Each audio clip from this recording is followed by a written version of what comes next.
Good afternoon, ladies and gentlemen, and a very warm welcome to you once again to Safari Live, all the way down here in South Africa in Djuma, the Kruger National Park, Sabi Sands. My name is Steve Falconbridge, and I'm joined by Senzo Mkhize on the camera. And we are out. I don't know if you noticed the clouds happening out on the left there, but we are in store for a big thunderstorm, I think, this afternoon. It's hot. It's 35 degrees Celsius. It's about 95 degrees Fahrenheit. It's been sticky. It's been muggy. Everyone has been complaining. It's probably the hottest day of the month so far, but marvelous that in the distance you can start seeing the rain clouds are starting to build up. Ladies and gentlemen, please feel free to send through your comments at hashtag Safari Live or follow us on the YouTube stream.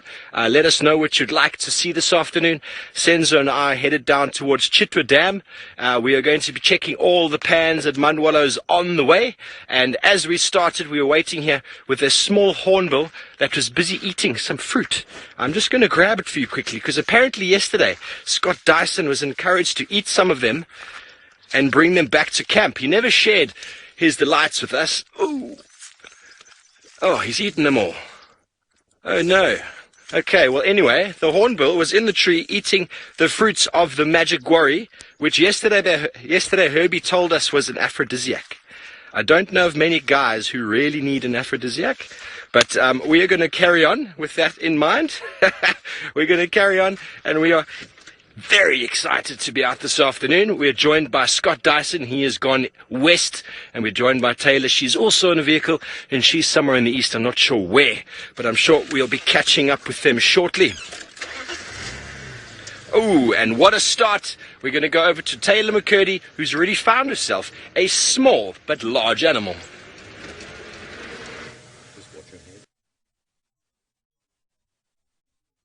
We have, and I think it is a perfect way to start the day, with International Women's Day.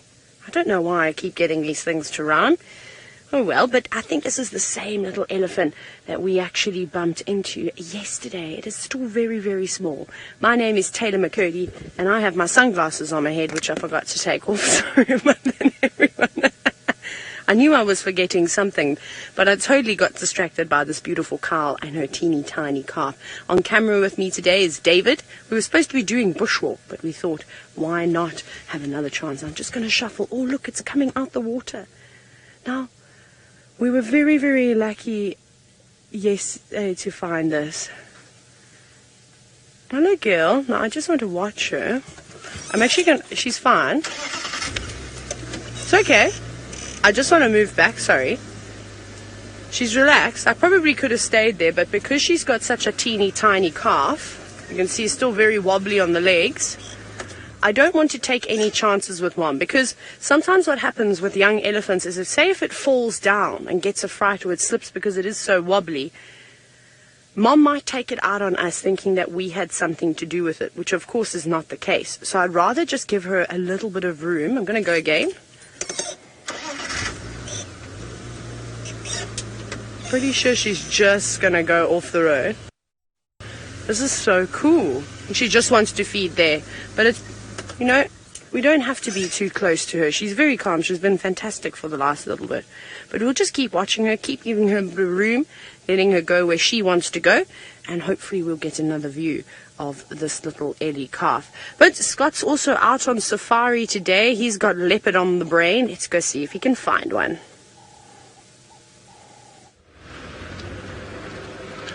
Yes, those are my plans to find a leopard, as Taylor just said. My name is Scott, and I'm teamed up with Seb on camera this afternoon.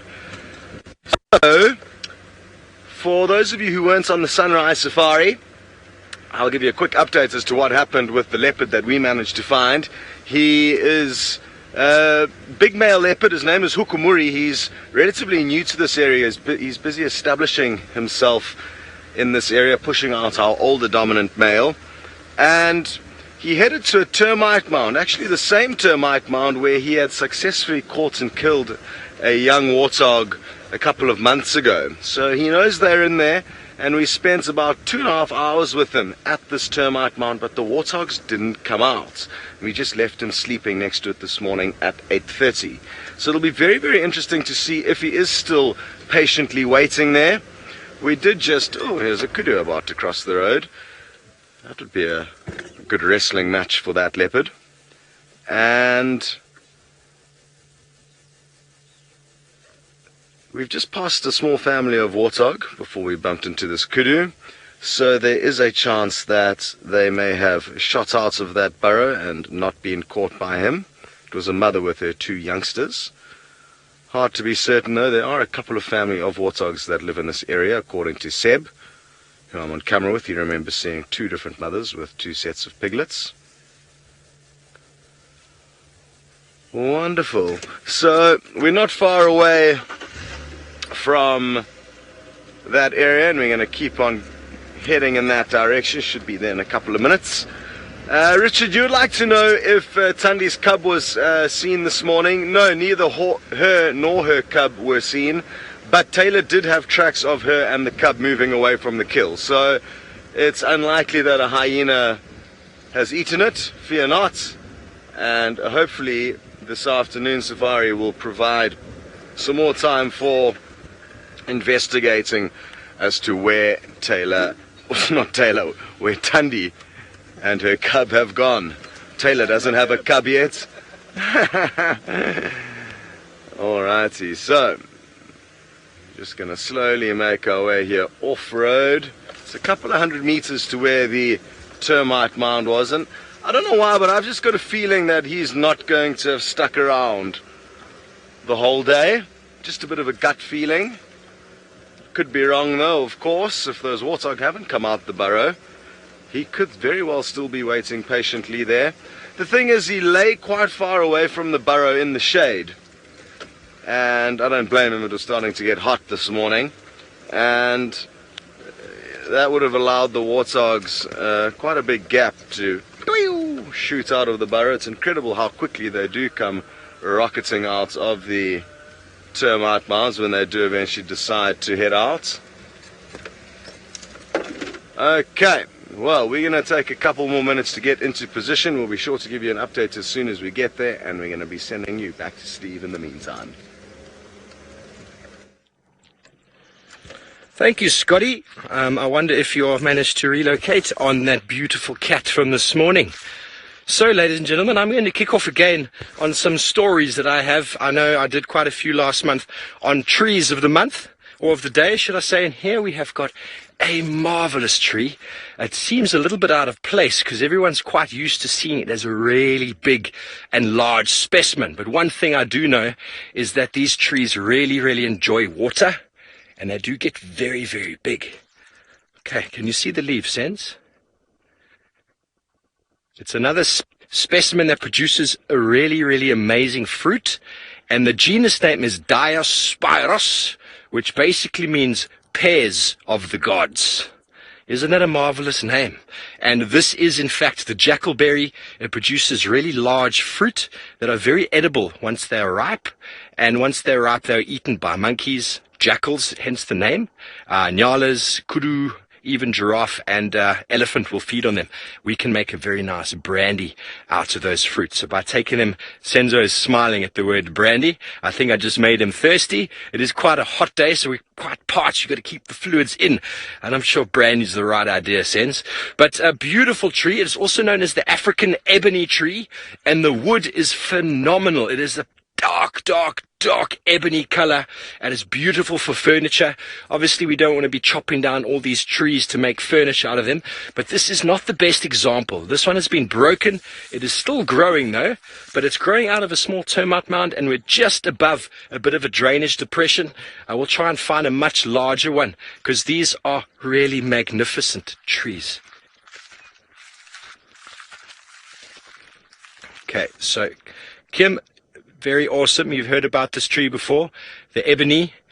The leaf looks a bit matted at the moment, but it's a long. I'll find you a better example. This tree actually is looking a little bit sick, to be honest. It's probably been fed upon by lots of caterpillars and insects. There's quite a bit of scale, but it's quite easy to identify long lanceolate leaves, and the top and bottom of the leaf slightly discolored from dark green to light green.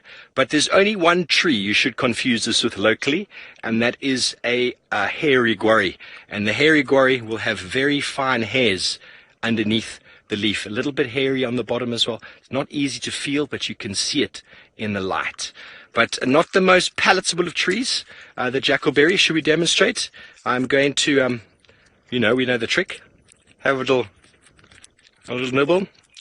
And it's quite bitter. It's not extremely bitter, but it's quite bitter. What we can see in the tree, there's no thorns, so it relies on chemicals in the leaves for protection.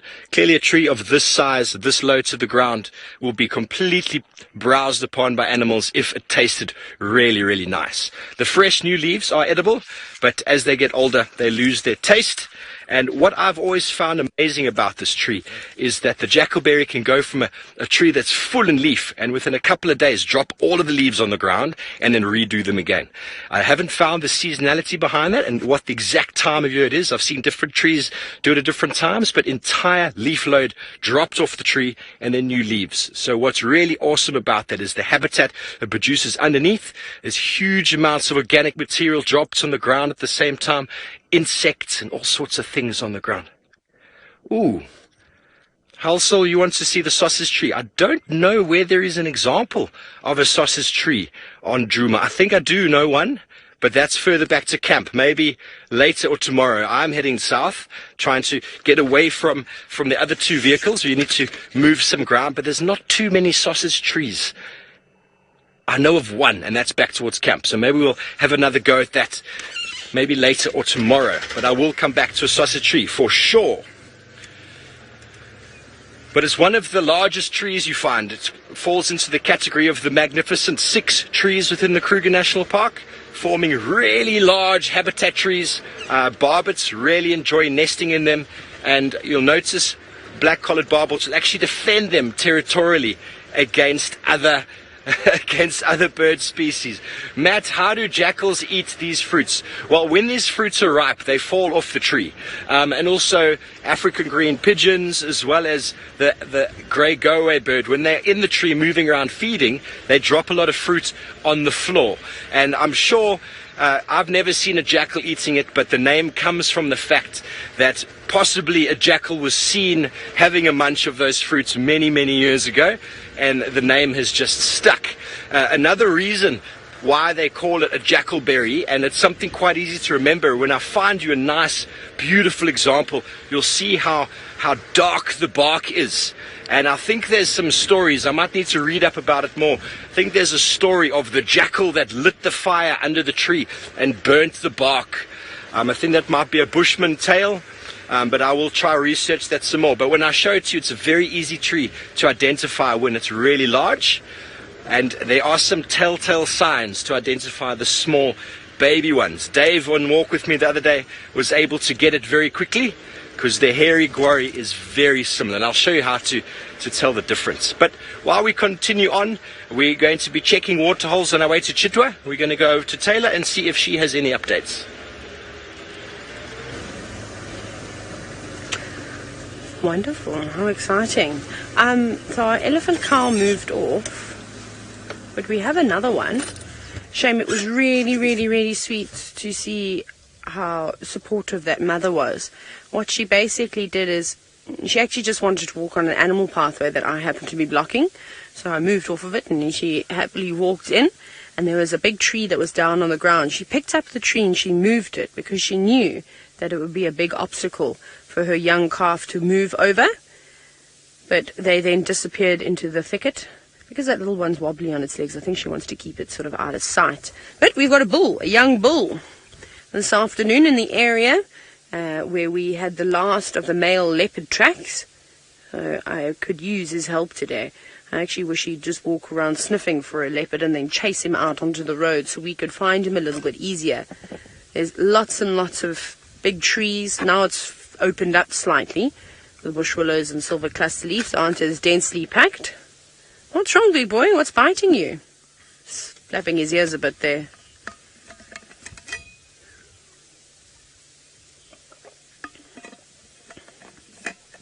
Now, we were lucky to see that elephant yesterday. We stumbled across her. We didn't even realize that she had a calf at foot. And Debbie from Vancouver, you were wondering if we've seen any sign of the rest of the herd. Well, No, sadly not. But I think it's because that little one is just slightly on the weak side, or it's still young, you know. I'm convinced that it was only just born yesterday. So she's just taking it easy. She's not really going to push her youngster, especially on these exceptional hot days. Remember, it was 95 degrees Fahrenheit today. That is exceptionally hot, 35 degrees Celsius. So she's just taking it easy. The fact that it was also in the water was a nice sign. And eventually, once that little one strengthens up its legs, they'll rejoin the herd. We're not too worried about that. But here's a young boy, a young fella. He might have some fun with us today. And now, hello, big boy. Oh, you're so scary. Yes, that's what he wants me to say. I don't really think that. Oi, oi. No need for being silly today. Thank you very much. He's just staring at us now. Again, he's a young bull. He's been kicked out of the herd, I would imagine. He must be just under the age of 20 or even 20 or so, give or take a little bit. So again, hey, we were talking about it today. Don't you dare. Don't you cause your nonsense with me. And how you mustn't drive away when these young elephant bulls do something like this. So I think it's just important to reiterate, because we do have a lot of young safari guides watching us. If it's a big elephant bull or a cow, obviously you've got to read the situation differently, like I did earlier. It was quite nice that we can compare the two sightings. That elephant cow asked me very nicely, in a very polite manner, please can you move your vehicle? I moved my vehicle, no problem. She's got a young calf at foot. It's important to respect them. But this boy is just frustrated because he's been bossed around. He's been kicked out of his family herd. His ego is slightly bruised, and now he just wants to be the biggest and the strongest and the baddest out in the wild, but he's still got many years of growing. So you kind of you can raise your voice a little bit, clap your hands, but don't drive your car away from him. That is the worst possible thing you can do. And there we go. So now he's gone. He's moved off. He's realized he's not going to get any reaction out of us, which was perfect. It wasn't an unpleasant sighting. I did go, oi, and I clapped my hands just very lightly. I didn't have to make it very loud. And knew straight away, okay, she knows the drill. Probably give it a skip. Off she goes. But that was quite nice. I always like these interactions. And it's a pity that we don't have the young safari guides on the vehicle with us, because that's a really, really important sighting. And it's something important to learn the difference between I'm just trying to scare you versus an actual charge. Like now, look what he's doing. I'm going to stop and I'm actually going to back up. Because as I drove past, he kind of went and did that thing where they run after you and go, and stay out. But no, I was not moving away from him. He didn't intimidate me. I need him to realize that. Otherwise, he's going to try it to the next vehicle, and he's going to keep chasing them. And I'll never forget, in the Eastern Cape, there was one elephant that I was actually quite scared of, in fact. The young bull must have been less than 25 years old, and he'd obviously learnt that he could intimidate the cars. But he would come running out at you when you were just driving on the road. You didn't even know he was there. He would sort of like charge you. He just chased the fork-tailed trongo away as well that was sitting on that branch above him. So that actually was a little bit frightening, because he wouldn't move. He wouldn't react to you clapping. And I must be honest, it did actually make me scared. There's the drongo again, trying to get all the insects that are being disturbed as he feeds on this tree. So I just want him to know that I'm not going to tolerate his nonsense. Ah, my goodness. Scott's gone from Kenya being the cheetah man of Africa. I might be the elephant whisperer. I'm just joking. I'm not the elephant whisperer. But he's now become the Sabi sand leopard man too. Let's go and see if it's Hukumuri that he's found.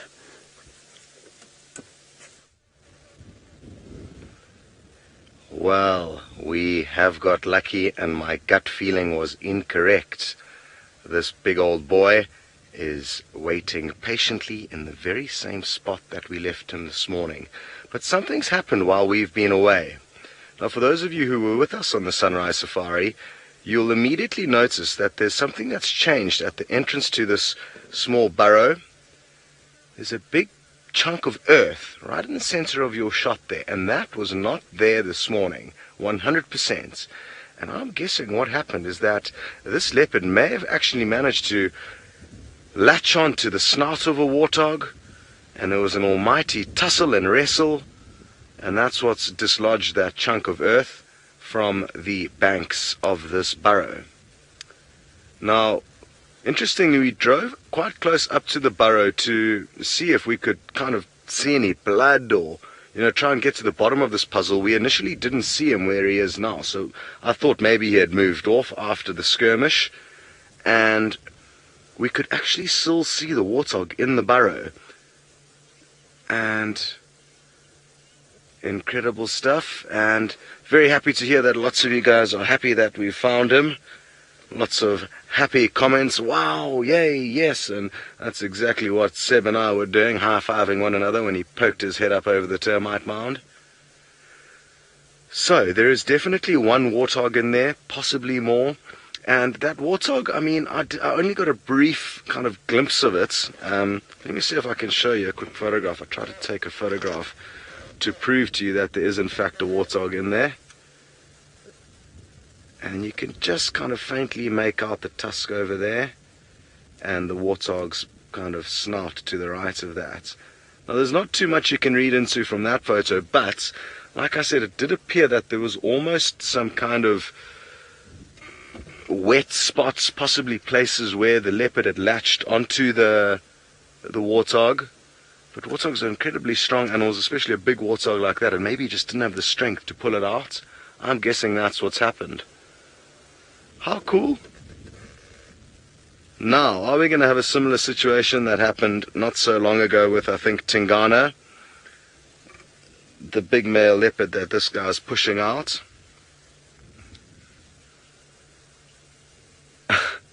We've just had a funny comment through from Puma saying, Hukumuri looks like the kind of guy that would say, if you get in my way, I'll break your leg. And I couldn't agree more. He already has a lot of respect from all of us here at Safari Live, because he certainly does look like he means business most of the time. He doesn't appear to be much of a joker. So as I was saying, though, could we have a similar situation where another older male leopard spent almost 48 hours perched up on a termite mound, waiting for the poor inhabitant to flee? And what a thing, Warthogs are not designed to not feed for an entire day, but this poor warthog has been stuck in there the entire day. Mrs. Lapwing, you are astounded by this leopard's patience, and I guess it's for a good reason, He doesn't have to expend much energy here, because he knows his prey is in that mound, and it's just, a waiting game that he's clearly happy to play. And he knows full well that eventually something's going to give, and this warthog's going to need to come out and feed. So an interesting kind of almost a mind game that these two animals are playing with one another. I really do feel for that warthog, though. Imagine being in a hole, knowing that there's something outside the hole that wants to eat you, but not knowing if it's left or still there or coming or going. Your senses are so dull or dampened when you're in a hole. You can't see, you can't hear well, you can't smell well. So who knows what's going to happen here. But really, really interesting stuff, and I just wish we had have known what happened between the drives to cause that large chunk of earth to now be kind of perched at the entrance to the burrow. Only time will tell. There we go. Well, Taylor alluded to the fact that I am a leopard whisperer and she is now an elephant whisperer, and it seems like she continues to whisper to her big friends. A little big friend. We're actually having the most amazing time with this young elephant. Now, for those of you, again, that are worrying that we're in any danger, hey! We're not. He's just standing on higher ground now, so he's gone, I've got my high heels on, I'm taller than everybody. That makes me feel big and strong. Don't you start your nonsense with me, young man.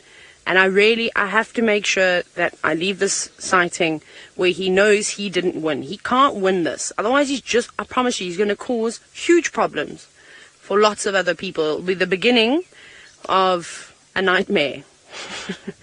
So he's broken all the quarries that you can see on the left. He even had one on his head for a while, which he threw a piece of grass at us.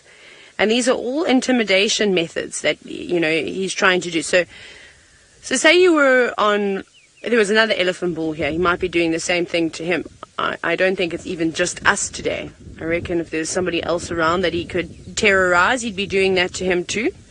As you can see, he backs off, he goes away, he comes back, throws grass. He's really just trying to make himself look big and scary when he doesn't really mean any harm. But there's a very brave fork-tailed drongo that's following him around at the moment. And he goes, he just went up into the marula.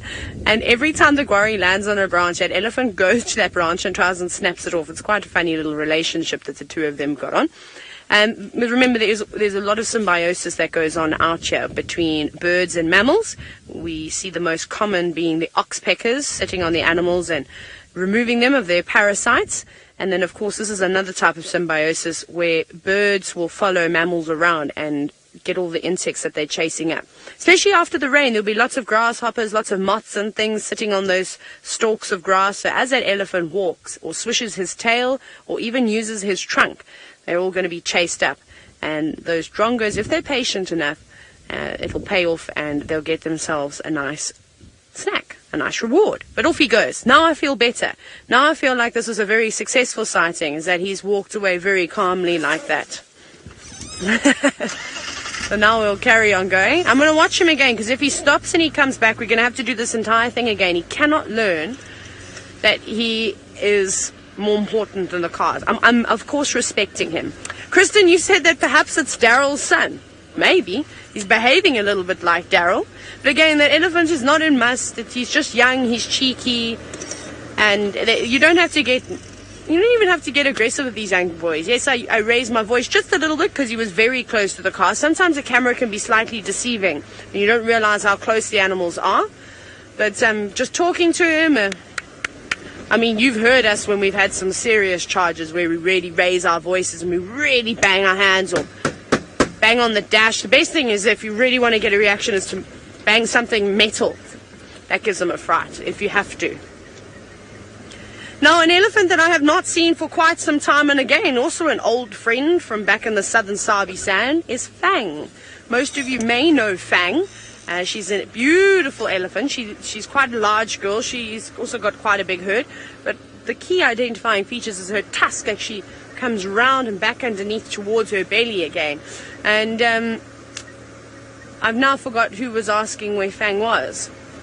I'm sorry, Faith. I told a big story and then Foxhat. There we go, Foxhat. You were wondering where Fang was. I haven't seen her for a while. I haven't seen her for a very, very long time. But that's, of course, because I haven't been here. Knowing her, she's probably just roaming somewhere else in the Sabi Sand. There have been some other sightings of her.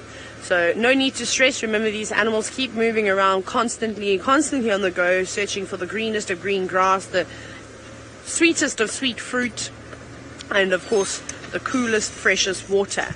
So wherever you've had rain, so if it starts raining down in the south today, you might find all the animals will disappear for the next week or so, and start making their way back down to the sand in the Sabi River, where all that grass will green up and start to grow again. But we're still going to keep scanning around in this area and have a little look and see if we can't find ourselves a leopard, probably maybe Tundi. Maybe this male that's popped onto the property.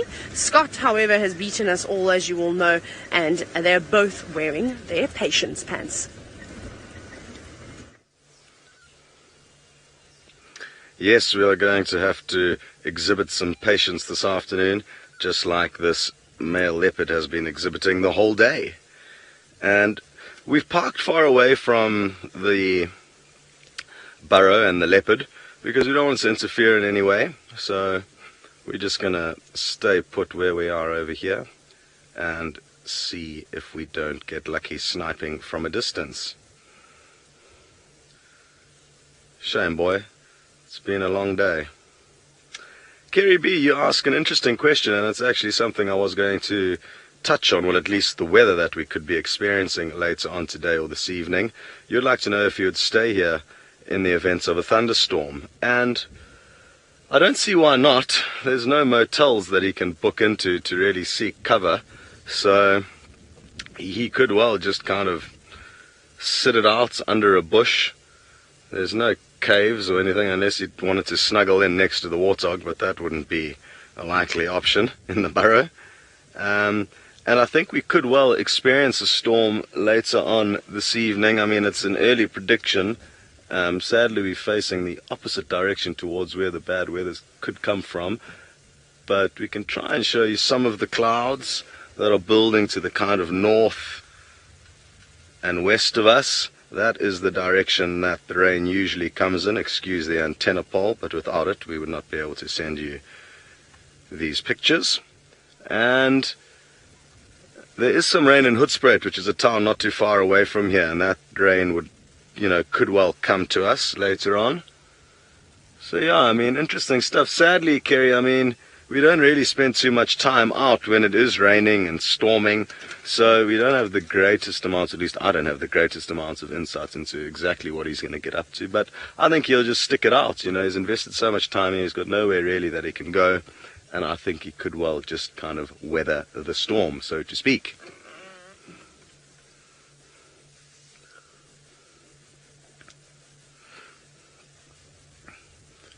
He often sits with his tongue sticking out a little bit like that. One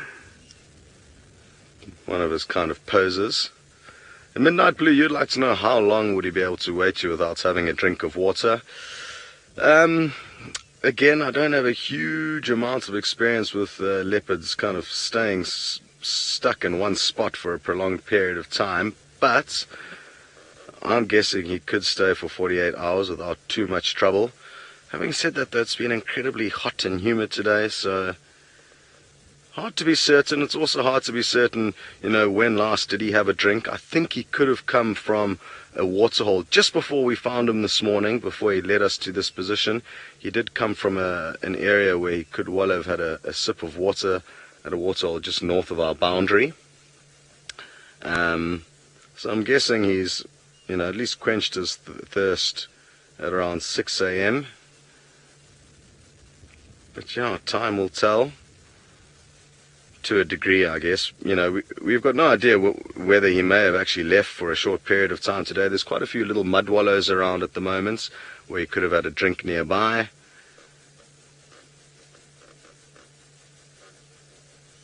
I really just wish we knew what happened between the drives, because something definitely did. There's no two ways about this.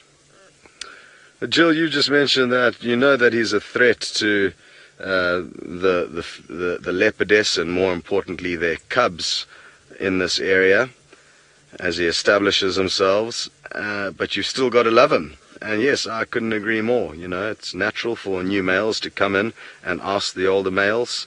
It's exactly what happened 3 years ago when the current male that he is busy ousting came in and ousted the older male, called Mvula. So it was Mvula first in this area when I arrived, then Tingana, and now it looks like this guy is going to be the new king of Djuma, at least the king of the leopards.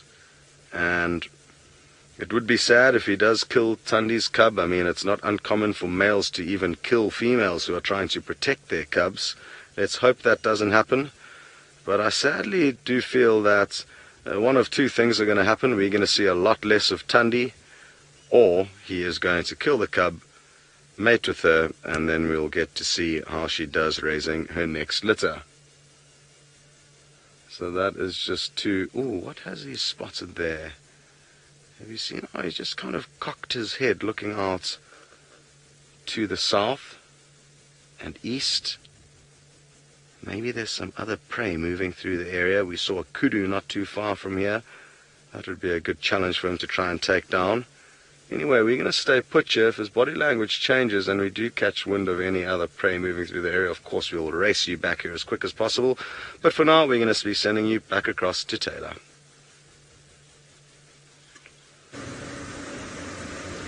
We had some warthogs, but the warthogs ran away. Sorry, I'm just checking on the ground here. I thought I saw some more leopard tracks, but I think it was just a couple of bird tracks on top of one another. So There have been plenty elephants that have been walking up and down Chitwa line, and hang on, are those them again? No. And they've now squashed all of the female leopard tracks we had going down here earlier. But we know that I don't actually know where she went off either. I was trying to think. So what I thought we might do is, Steve is going to cover Chitwa. So we'll go back down a little bit of Gari Main, and then we'll take Leadwood, and then sort of snake our way back up. We'll check Batalia again. We'll check in Yala Road South. You know, if we just keep going round, you know, eventually we're going to pick up a new sign. It has been quite windy during the day as well, so a lot of the soil has almost been wiped clean from this morning, if you will, either that with elephant tracks or by the wind. So a lot of the old tracks have disappeared, so this should help us too in finding any new signs. Because I checked all around here this morning. I made sure I checked everywhere. But again, often when they do cross, and if they do cross Gari Main, it's a very busy road, from safari vehicles going up and down to food delivery trucks to guests self-driving themselves, tour operators, you know, transfer companies bringing guests in and out. So this is the hardest part. This is where it becomes tricky. And that's where you need to sort of check on the edges where people wouldn't normally drive. Everybody would typically drive on these dirt roads in the middle of the road, and not hugging either side of the bank, unless you're of course going to pass someone. But I'm just checking very carefully on that sort of strip. And it's the same goes, remember this morning when I showed you that old female leopard track in the middle. No one's really putting their tires in this sort of middle section either. So we can check that too to see if anybody has crossed over. But again, it can be quite difficult. It definitely takes a bit of practice to be able to track, to be able to talk. And the same thing goes when you're guiding, normally you're guiding your guests. Not all the lodges do you work with a ranger and a tracker. When you have a tracker, it's a lot easier because you can focus on making sure that your guests are well looked after. And then your tracker, who is, of course, trained very, very well and often, brought up with tracking animals from a very, very young age. They're really good at it, so they relieve a little bit of pressure. So the multitasking aspect to being a presenter and doing what we do is pretty cool. I definitely think my multitasking skills have improved. So you've just got to keep looking around and never stop looking. Don't just focus on what's on the floor. Snake has gone through here. Look everywhere. Up, down, left, right. Make sure there's no one coming behind us. No. So if you have a little look here, you can actually see where a snake has gone across the road. Now, I don't know who's done this. I wonder if it wasn't maybe a snake like a mamba, because it's quite big. It doesn't look like a very narrow track in the sand. It could quite easily be from a mamba. Quite cool. Be nice if we could see it. But in reality of finding a snake once it's gone across the road is pretty slim. They blend into the vegetation. They normally won't stay out in the open for too long. We were talking about this yesterday. There's lots of birds out here that would want to eat something like a snake. Here we go. Here's Leadwood. So we're just going to jump on here. And then we start checking very carefully. This is actually the one road that I didn't check this morning, was Leadwood. Silly me. Now, speaking of roads, Paula, you've asked who is in charge of creating new ones. Well, I suppose on Djuma, it's probably Rexon. You all know Rexon. He helps us out every now and then with our walks. He plays a very big role in the conservation sort of efforts here on Djuma. So he goes and he does the removing of plant species, has a team that, of course, assists him, but he oversees it. And with roads and stuff, he's often the one driving the tractor and repairing them. However, normally there's a rule. You're allowed a certain amount of roads on your property. The variables depend on many, many different things. And when you want to create a new one, typically you'll have to close a road to open a new one. You don't want to have too many roads. I'm pressing my game drive radio. Oh, snap. Is it me? My bad. Was everybody listening to me talk? So funny. Oh, cool. Well, there we go. I was telling everybody about it. Do you know what happened? Sorry, everyone. I got wedged on a book. So we're going to keep carrying on over here and see what we can find. It seems, I think Steve might actually have made it to Chitwa now. Let's go and see if he's down at the dam. Thank you, Taylor. Nearly there. I couldn't help but stop at this magnificent specimen of a jackalberry tree. I said I would stop again for a bigger plant, and here is probably one of the nicest specimens on Djuma. Oh, a lot of energy inside that tree. If you look closely at these sort of turrets coming down here, when you describe it in the tree book, these turrets are what we call fluted. So the stem would be described as fluted, so quite easy to identify in the big tree. And if you can zoom in and get a nice look at how dark the bark is over here, it's very dark. I mentioned it's as if a jackal has set fire to the wood. Okay, so the tree itself has got all sorts of interesting aspects to it as well. As I mentioned already, it's high in tannin. So most of the plant parts can actually be used to make decoctions and antiseptic wipes and creams for wounds. Ringworm has been known to treat dysentery and even, back in the day, diseases such as leprosy. So absolutely marvelous. And if you have a look at this magnificent specimen, just look at the size of it. Look at the size of it. It is a beauty. It is a beauty. Have you got that, Sens? Encapsulate that. Senzo is parked about 35 or 40 meters away to try and get this entire tree in. So you can see that by the size of me, I am nothing in the life of this tree. And where we have it is it's growing along a drain.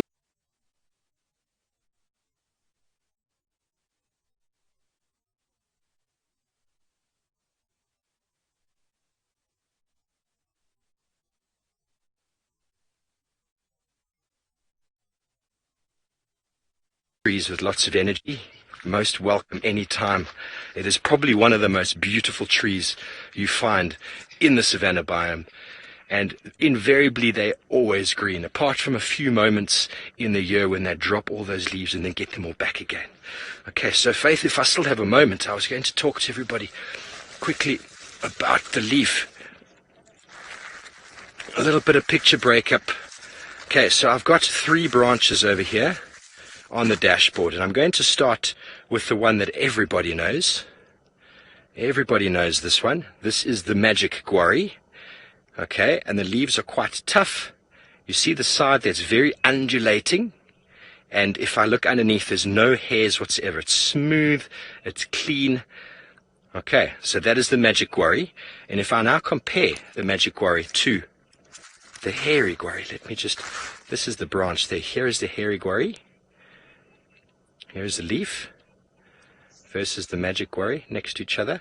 Very similar, but if I turn them side on, look how undulating the magic guarri is, the one on the left.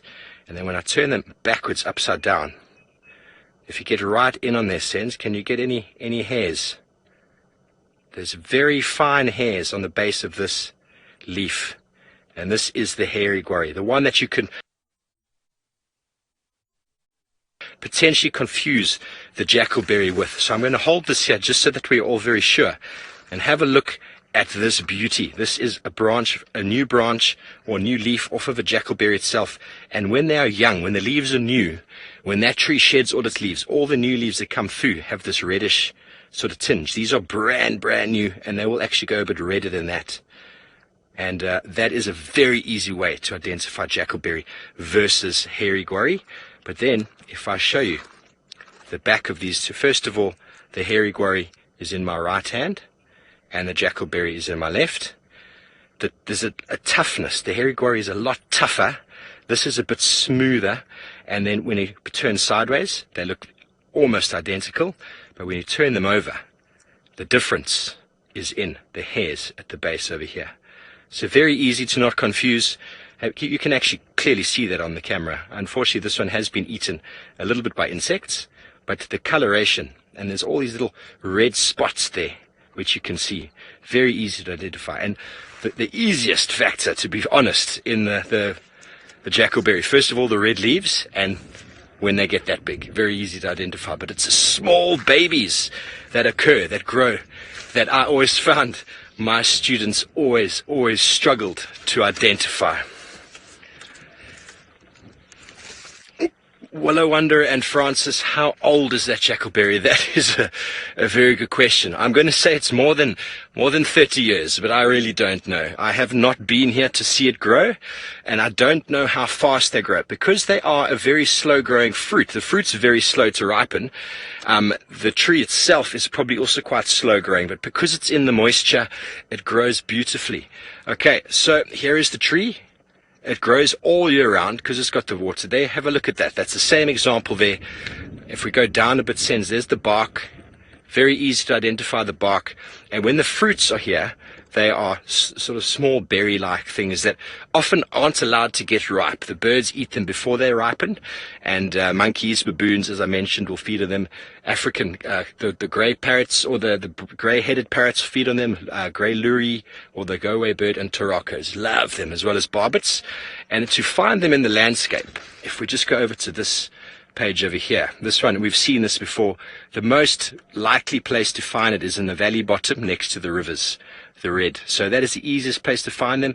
If you find them over here at the base of a slope, that's purely where there's some form of seep line indicating moisture, and that is essentially where you find them in the granitic soils here in the Sabi sands, and further west or east in the basalt soils, once again by the rivers. Okay, you never find them up on the slopes, up on the rocks, and if you do, there's an indication that there's some water in the area. So I hope that helps you to understand the jackleberry a little bit more.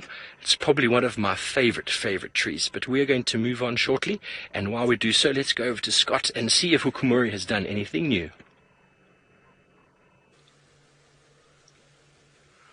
Nope, no changes, and I feel like we could be spending the entire afternoon here with similar outcomes. I just don't think this warthog's going to want to come out the burrow at any course of the day. Again, I must reiterate that something did happen between the drives, and that little chunk of earth there that we can see kind of balancing at the entrance to the burrow was not there this morning, which indicates that there was some kind of a struggle where that was dislodged, possibly when he latched onto the warthog and tried to pull it out. Can't be certain though, maybe it was just the warthog doing some housekeeping with its nose that kind of shoveled that piece of earth to where we can see it now. But the warthog knows full well, I'm certain, that there is a leopard waiting patiently here for it. Or at least it knew that it was. So I think we could be waiting until the morning before we see any changes, but again, only time will tell, and I'm hoping that that's not the case. Mrs. Lapwing, you wondering if it wouldn't be kind of easier for him, or possibly another option for him to go off in search of other prey? Certainly. There's lots of other prey waltzing about Djuma, but, you know, I guess he knows full well that there's a great opportunity waiting for him here. And rather than going off and trying to have to stalk something out in the open, this is possibly, albeit a time consuming, it may be a safer bet for him to just kind of sit and wait patiently, because he knows full well that this warthog is going to have to exit at some point. So they're playing a game of patience here and who can outwait the opponent.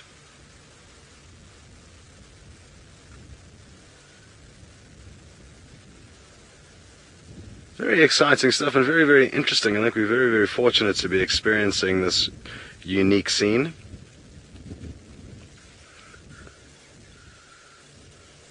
Well, Peter Viper, you said because Hukumuri's already managed to catch a warthog from this very same family of warthogs in kind of January.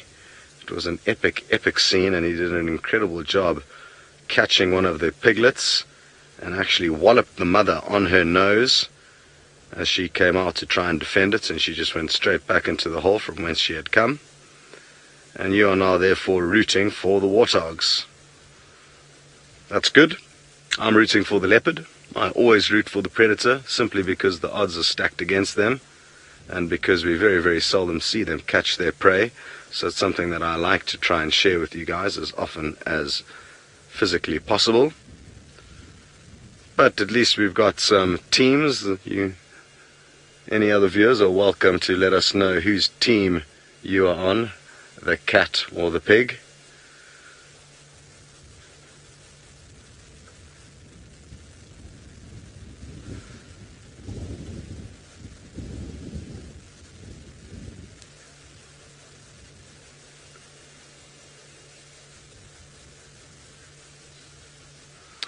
Hello, Yama Bike Mike. You would like to know my thoughts on the fact that because he's not looking incredibly intent at the moment, is there a chance that he could miss the warthog when it came flying out the burrow? Yes, 100% chance of that happening. There's a strong chance it could happen. And I mean, when we came into the scene here, he wasn't where we could see him now. He was on the other side of the burrow. We didn't even know he was here. And had the warthog decided to shoot out at any course of the day when he was far away, and even now, he would have absolutely no chance of catching it. The catch for the warthog is it doesn't know where he is. So the warthog's not willing to take that risk just yet. And I guess if you're the warthog, you'd also kind of want to slowly inch your way out before making the decision to flee. And it's when the warthog is slowly inching its way out that he will be able to hear it and then better position and poise himself ready to pounce. So, yeah, it's a bit of a catch-22 for the warthog, but like I said, if it just kind of took a gamble and went for it, there's a strong chance that the leopard would be left in a cloud of dust. Warthogs are incredibly quick, and I mean, even right now, if that warthog went for it, the leopard, I don't even think, would be able to move before it was out of sight. Well, Linda, Jason, and Clifford, you're all on Team Hukumuri. You wanting him to get his bacon. So that makes 4 of us. Michelle, you're on Team Piggy. And won't it be interesting to see who comes out on top again? I mean, the odds are stacked heavily in the warthog's favor, in my opinion. The leopard's got a tough job on his hands to try and be in the right place at the right time to not miss this opportunity.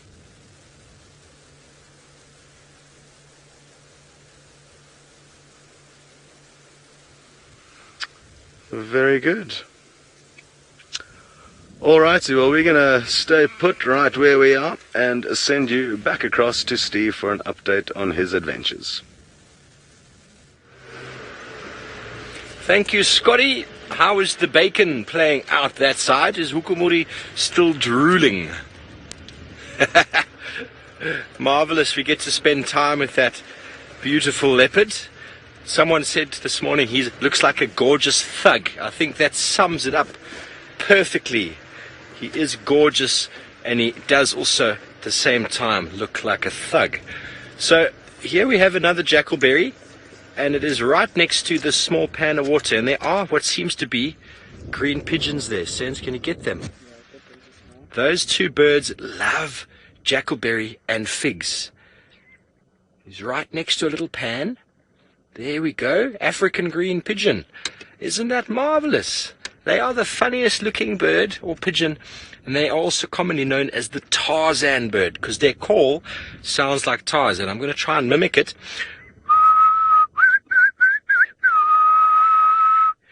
Something like that. I'm just moving out the way quickly. We have a vehicle coming into behind us. Good afternoon. African green pigeon.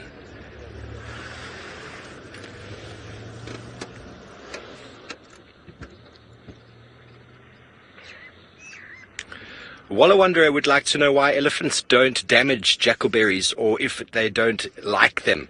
There doesn't seem to be too much nutrition in the branches itself.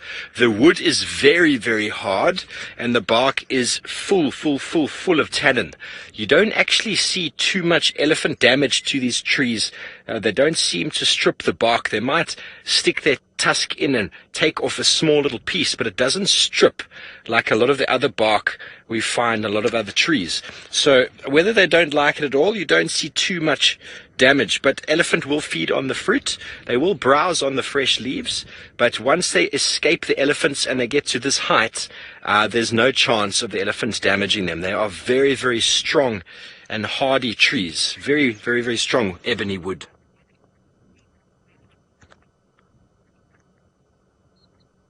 Sorry, Faith, CJ's never seen what?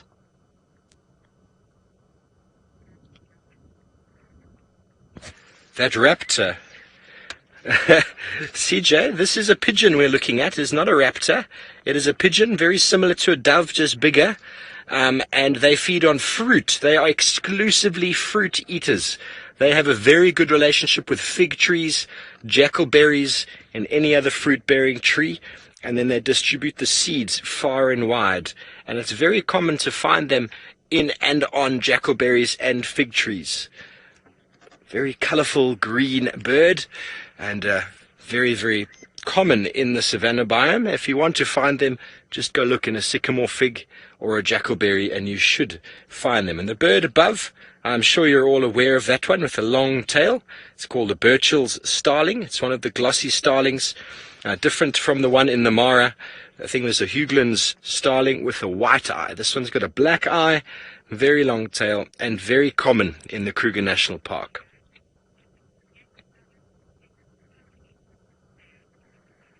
Senac, we do get other pigeon species. Yeah, we also get the speckled pigeon. But other than that, they're mainly doves. There's not too many other pigeons that I can think of off the top of my head that we find in and around here. So I hope that answers your question. And the doves and pigeons are mainly seed eaters, whereas this guy is exclusively a frugivore. I've never seen them feeding on many seeds.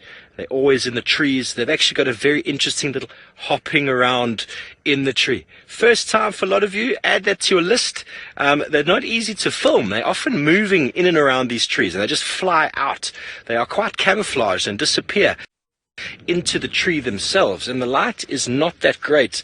And it's possible that I might even pull him up on my phone to give you a good indication of the colors of these birds, because they have the most marvelous colored feet and face. If you just give me a moment, I think Sands is getting him quite nicely there. He's busy preening.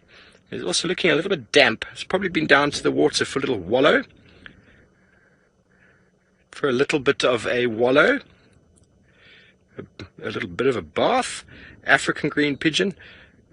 Well, while we wait for me to find it, CJ, you think all birds are raptors. Raptors, if you think of the Jurassic Park, the velociraptor, it's a predatory animal or dinosaur. When we talk about raptors out here, raptors are birds of prey, birds that prey on other birds or on other reptiles or mammals or anything like that. So a raptor is a predatory bird, such as a hawk, an eagle, a falcon, kestrel, those sort of things. And we get multitudes of those species in the Kruger Park. Now, let's see how accurate my bird call was before. We want to have a listen.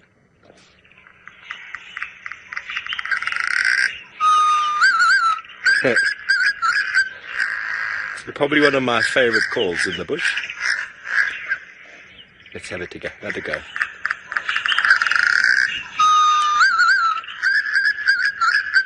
Senzo's loving it. Senzo's loving it. Okay, let me get a picture and put it for you on the screen here. Senz, can you get that one? Let me get a better one. There we go. Look at that. Isn't that beautiful? And the picture's taken on a fig tree. This is a primary food source. Let me just, swipe across. There we go. Look at that. Look at those feet. Look at that face. It is an absolutely gorgeous bird. And what they often do is they will ingest the figs and then fly away.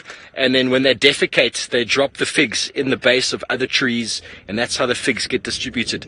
The rock figs as well. We don't get too many in Djuma because we don't have too many rocks. But other places I've worked, you get those seeds get landed on the rocks of outcrops, and then those rock figs will grow there.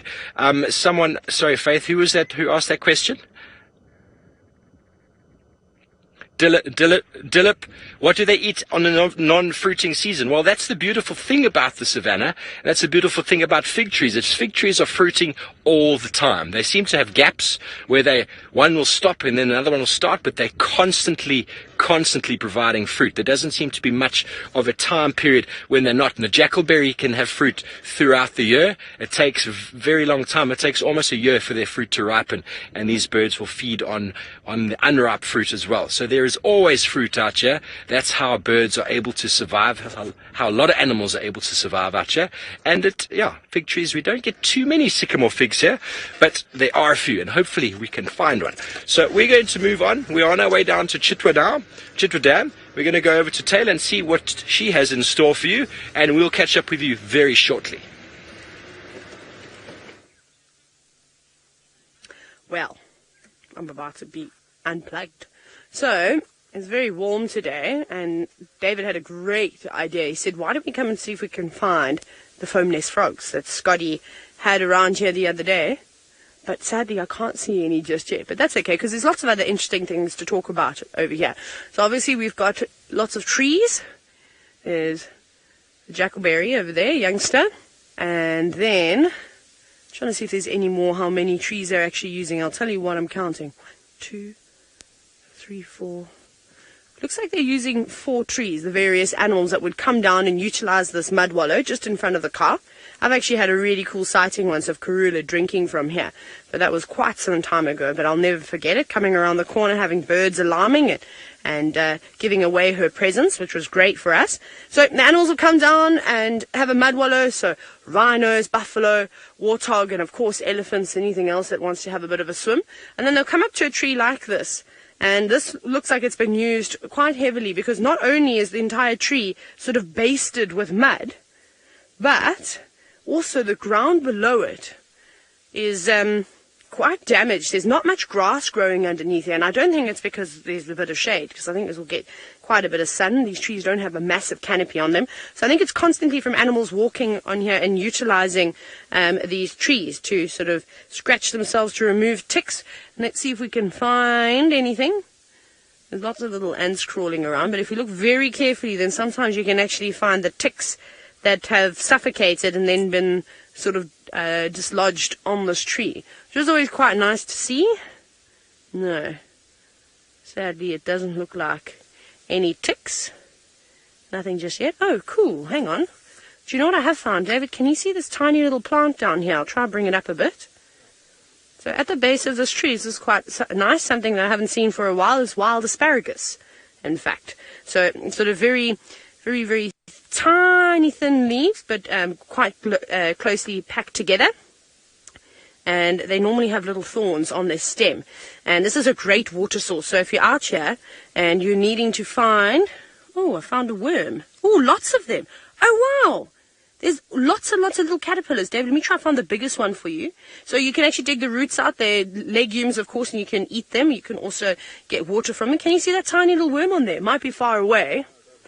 But I don't know what species of caterpillar this is, but there are so many of them covering this wild asparagus. So we'll have to have a look. Actually, I've got my butterfly book here, so that would be nice. So throughout the entire drive, I'll start paging through. I'm not actually sure what species of butterfly or what moth species feeds on wild asparagus, but I'm pretty sure it should be in one of the books that I have. So that would be quite nice to see. And that's just the only little asparagus plant. And there were no other little caterpillars anywhere else around here. Not on the grasses surrounding it. Not up on any of the leaves that I can see. But definitely down on that asparagus. It's amazing what you can see when you just jump out of the car and you have a look. That's why we love bushwalks so much. I'm just going to go back. Sadly, no frogs. We'll get them next time, though. Going to concentrate. We're going to go through a tight gap, Darby. I'm so sorry. Just watch those thorns. South African biting trees. Cool. Well, that's quite nice. I'm going to get my books out now and have a little look to try and figure out what caterpillar was feasting on the wild asparagus. Steve, however, has got another little creature that also likes to eat leaves and grass. We have found our own leopard, ladies and gentlemen. I decided to get out the car and come and say hello. one of the fastest animals on the planet. It took me quite a while to catch up. It moved so quickly, I had to run to catch up. But we caught up eventually, and this beautiful leopard tortoise, I've counted the rings on the scoots. It's about 16, 17, the little ups and down ridges in the scoots. The scoots essentially is this shell on the top, which is constantly going through the life of the tortoise, and the rings themselves actually show the seasons of growth, and you can see like the rings of a tree.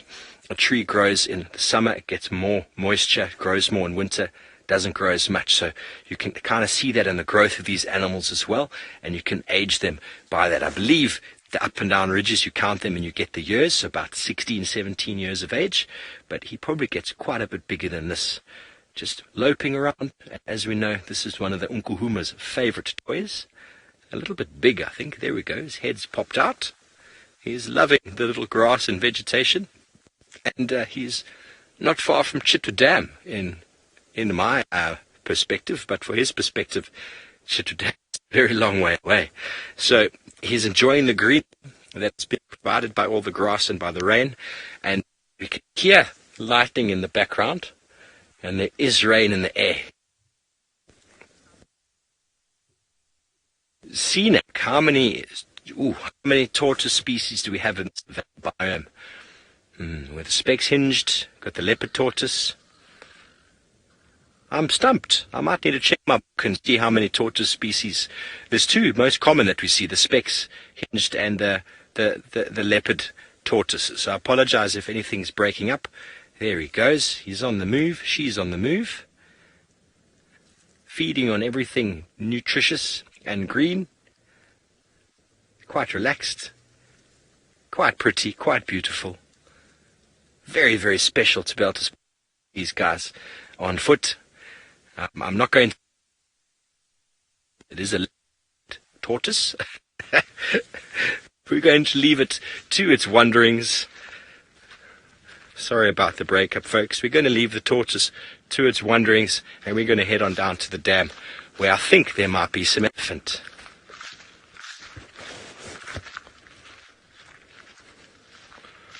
Coast Sider asks about a white flower. I did not see the flower. We have a vehicle joining us on the left here. Apologies. I don't see a flower. I saw some dung there. No flower.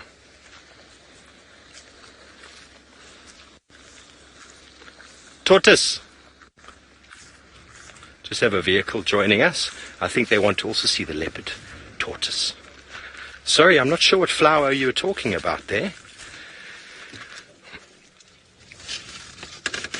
Okay, well, we're going to move on down to the dam, and who knows what we might see there. I think I might have seen an elephant in the distance before we got distracted by that beautiful Chelonian. And while we do, we're going to go over to Scott for an update with Mr. What's his name again? Hukumuri?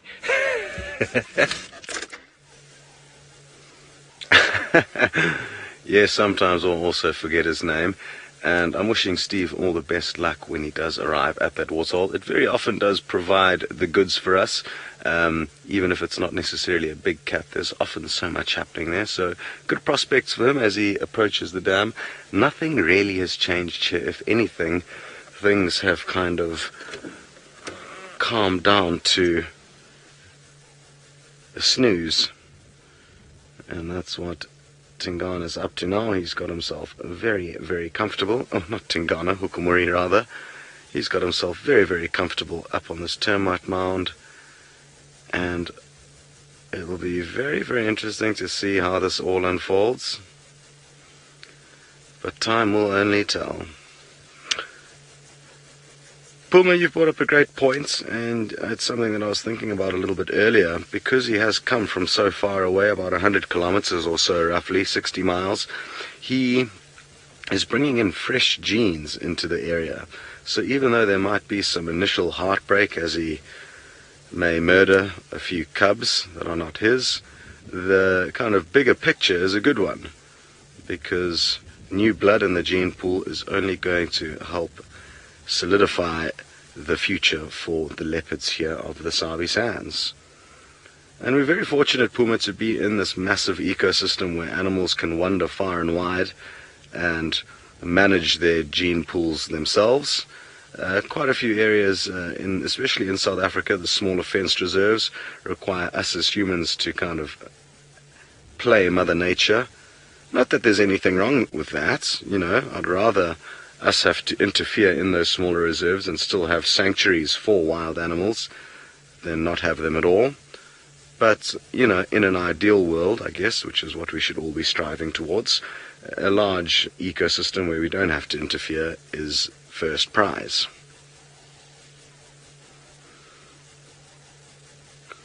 I can hear thunder beginning to rumble to the north of us, so it sounds like possible rainy weather is going to be making its way towards us. Let's try and show you where the noise is coming from. It actually looks like a bank of rain that we're looking at over there. I can't be certain, but could be rain falling out to the north, possibly out there as well. Rob, you'd like to know if there's any chance of the Hukumuri male coming across another male leopard that we know very well, sadly one that we haven't seen very often. His name is Quarantine. And yes, I mean, it could happen. I wouldn't say it's hugely likely at this point in time. He's still got quite a way to go further east from where he is now. He's slowly establishing himself on Djuma, kind of from west to east. And it's going to still be quite a while, I think, until he extends his territory that far to come across Quarantine, but it certainly could well happen. It'll just be in the future. How far into the future, it's impossible to say. Again, who knows, as Quarantine gets bigger and stronger, he could start pushing back to the west and spending more time towards us. It is a possibility. There's no two ways about that. Very, very good. Now, I've got a feeling we're going to be coming back here tomorrow morning. But happy to wait here for the time being. And again, I must reiterate that something went down in between the drives, and there's nothing to say that something may not happen at any moment, even though it doesn't seem like it, and even though my gut feeling tells me it won't. Very often we get surprised out here. So be ready for anything. Be ready for a quick link getting raced back to us here. For now, though, we are going to send you across to Taylor.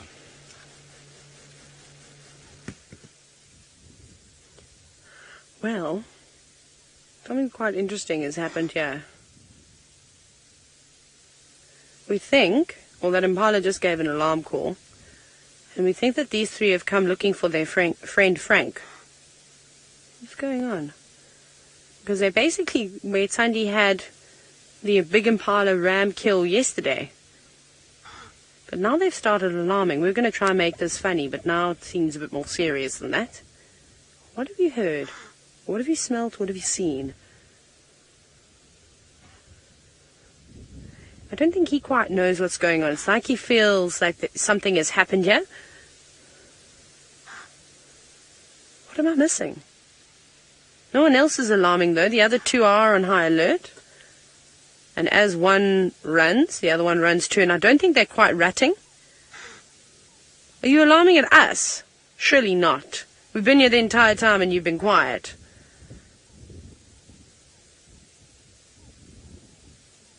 But what a beautiful animal. Oh, can you hear the thunder now?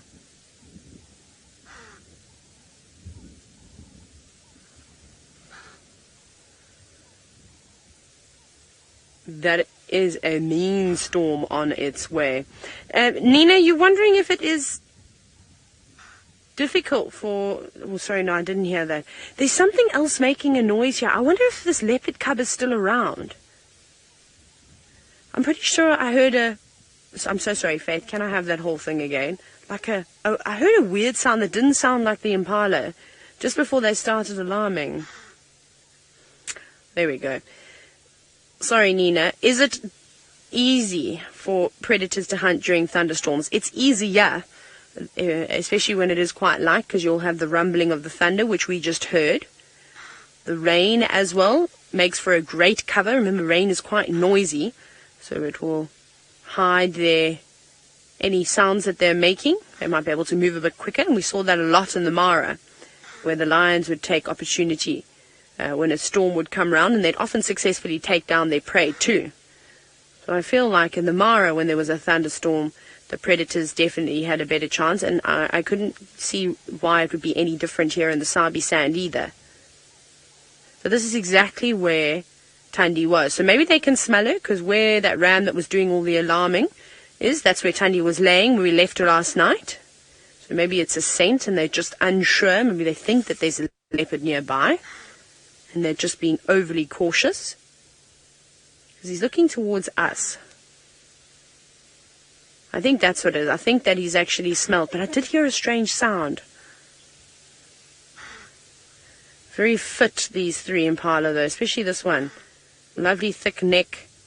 All the muscles are tensed at the moment, though, which is kind of showing them off. And Paula, you said that he is so majestic looking. He is indeed. Much smaller than the impala and the Mara. And the reason for that is just because there's food all year round. They never stop mating, so there's naturally more testosterone being pumped through their bodies.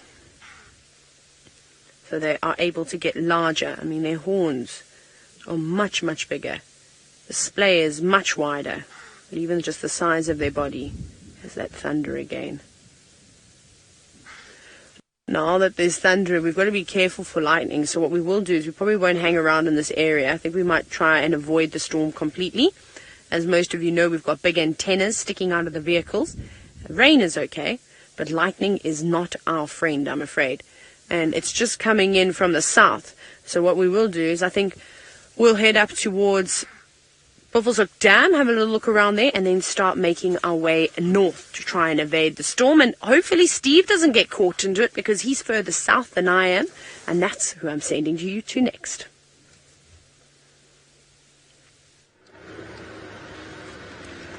Thanks, Taylor. I hope those alarm calls become fruitful for you there. It'd be nice to have another leopard this afternoon, wouldn't it? I think the viewers at home are wondering where are all the leopards in Djuma.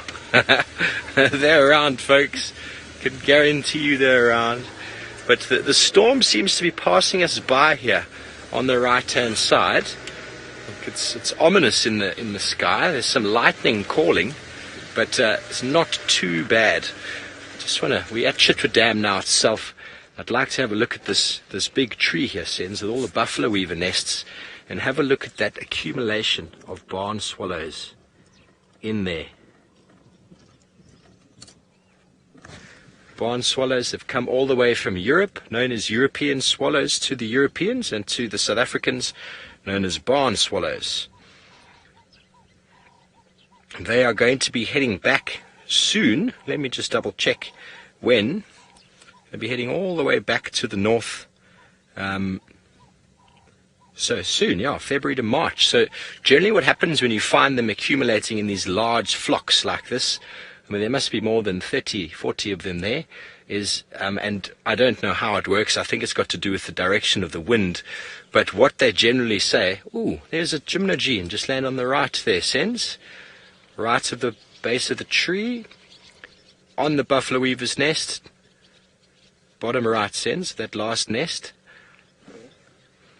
So there's an African harrier hawk, folks, who's just landed on a nest there, and they are raiding specialists. They are very good at this kind of work. And I know I was busy talking about the barn swallows. They've all moved off in haste away from the raptor that's just landed.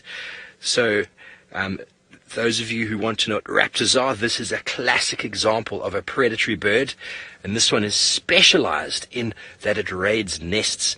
Look at those long legs. And that is on a buffalo weaver nest, which is a little communal nest. There could be more than one bird in there. Could be some chicks. Could be some eggs.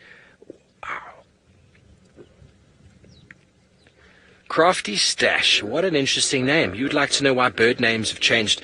Now, essentially what happened is that there needed to be some sort of worldwide consensus. We had lots of Europeans coming to South Africa to bird, and for example, I'll give you a bird that was called the Hughlins robin, but the scientific name was something different. Well, the scientific names are generally the same, but it's the common names that change. But you had Europeans coming to South Africa to bird, and they were getting birds birds that people were saying were Hughlins robin, and in fact they knew it as a white-browed robin chat. So it actually was already classified by them and ticked by them. So there were a lot of birds that were misnamed. A lot of birds through genetic research as well have been reclassified. For example, the grey go-away bird has been changed to match that of its other African counterparts because it is not a turako anymore, and the turakas were all classified as luris, but there are other luris elsewhere, so they've taken the turaka because the turakas have got red on the wing and also green, which are two pigments called tyrosine and turako, hence the name turako. So a lot of it might be to sell more books.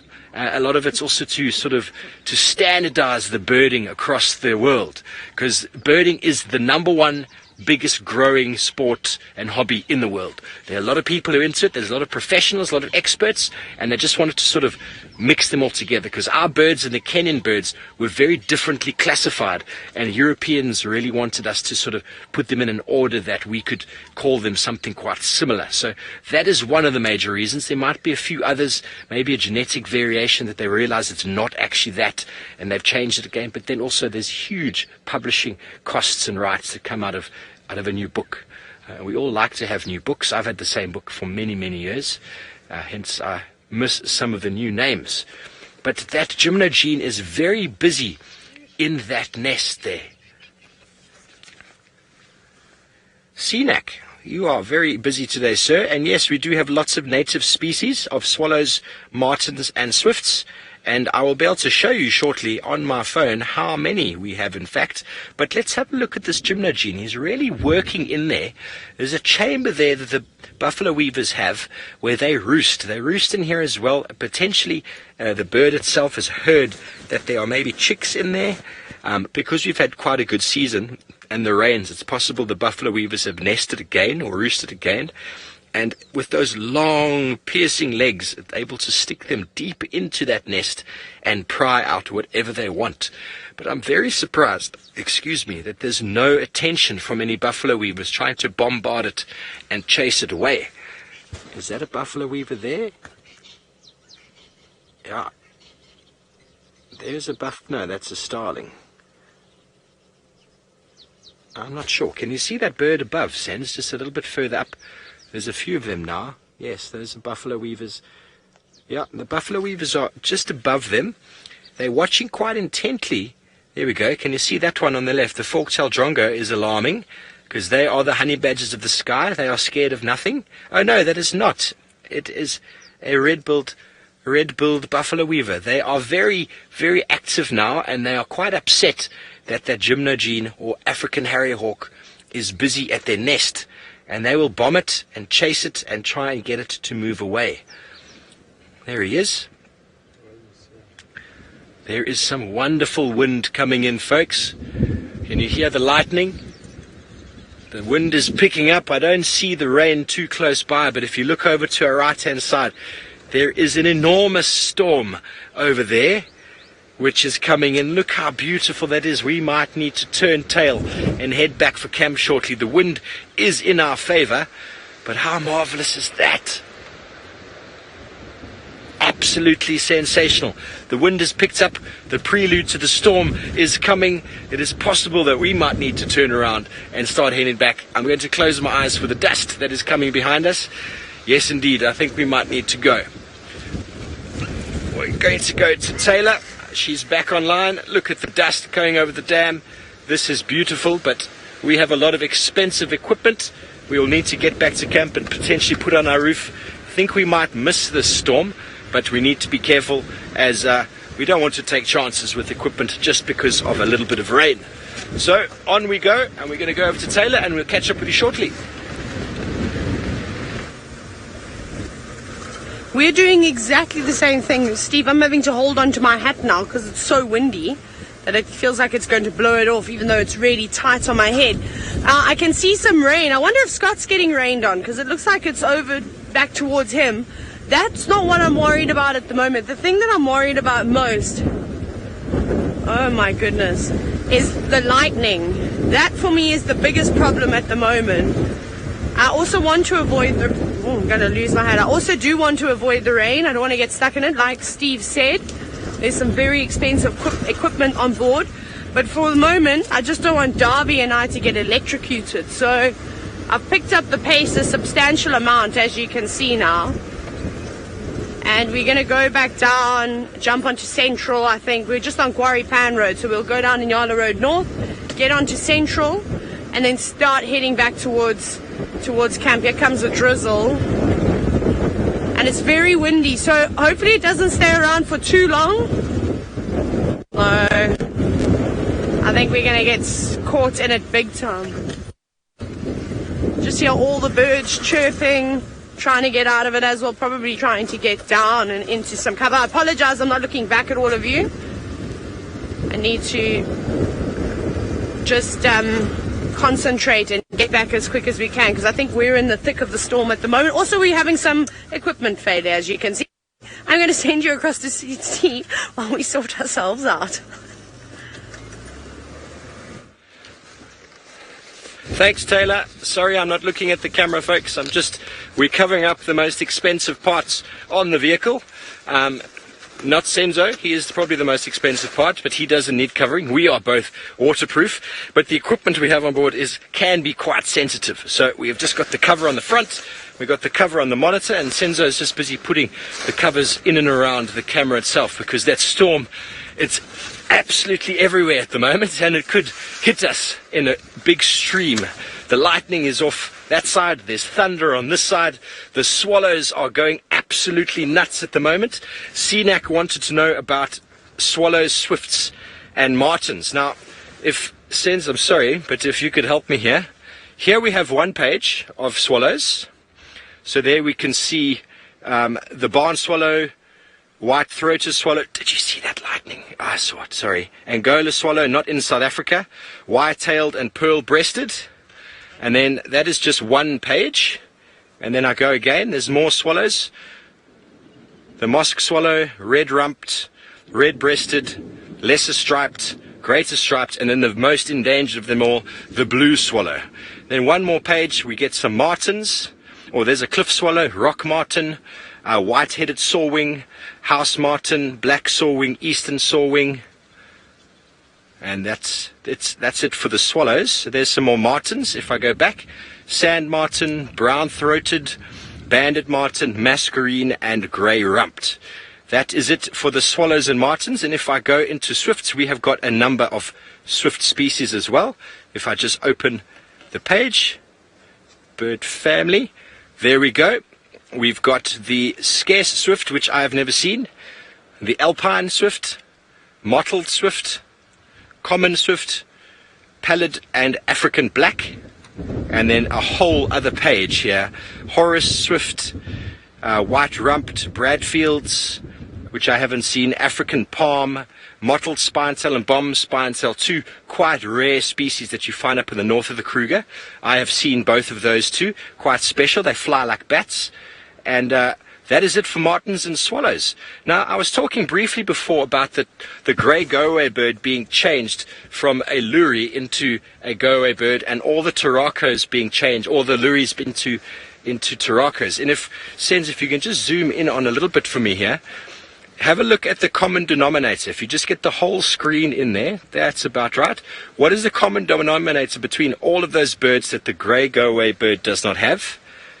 And the answer is the green pigment, which is called Turaco verdin, which is the only true green pigment in nature, and then the red, which is called tyrosine, which is also derived from the iron in the diet of these birds. And so both of those two pigments, which are very common in those species and completely lacking in the go-away bird, is where they've been named turacos. So that is a very interesting, a good reason for renaming birds. So I hope that answers that question from before. But as we drive, Senzo's going to keep the camera on me. We're going to drive a little bit slowly. He's going to put this hefty canvas on the back to cover all our batteries and monitors. And I'm going to slowly start driving because this storm, folks, is imminent and I think we might get wet. But it's okay. I'm going to hide my phone under there because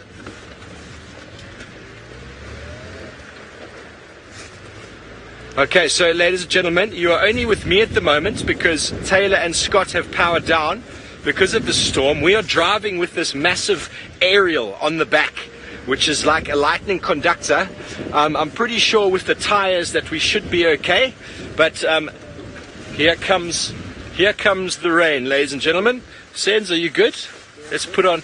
We're just going to stop the car. Senzo's going to put on the actual cover for the camera. All of that is good. It's okay. We're not getting that wet, but Senzo and I just need to make sure that this is all nicely covered. We don't want the camera to get wet. It's not very, very hard rain, but it's good to be prepared in case it torrentially downpours.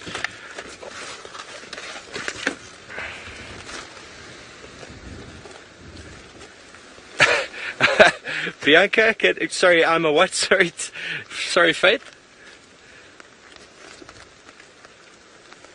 Fearless, I'm fearless. Wow! I don't know if you saw that, folks. That was an enormous bolt of lightning directly in front of us. So that is where Scott and Taylor are, over there somewhere. And if we go towards that, we might need to power down ourselves and take a short break, purely because, listen to that. It is coming. We need this.